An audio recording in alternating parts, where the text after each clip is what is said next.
How do we know which laws from the Old Testament apply? How come we do wear blended fabrics? How come we don't have fences around our rooftop? Why do we eat pork? Well, it's because we understand this genre. So there are three ways to determine which laws, if any, apply to us. And here's the three ways. The first is that the law is separated into three categories: moral, civil, and ceremonial. We say the moral applies, but there's a problem with this.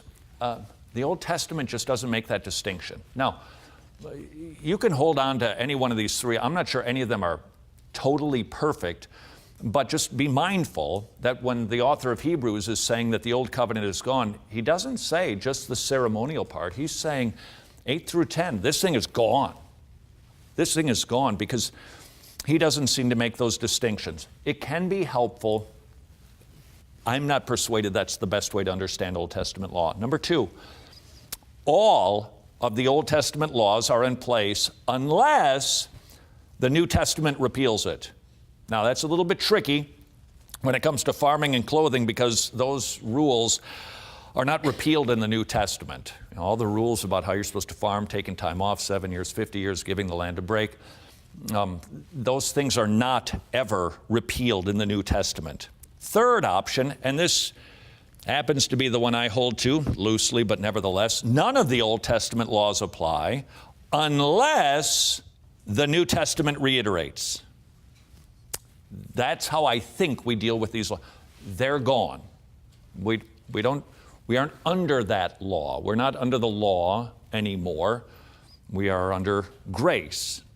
Now you feel a little queasy about that. Wait a second, what do I do with all of those things? Well, you rightly understand what they were written, where they were written for, and you really take it law by law, not section by section, to figure out the principle that carries forward to our day.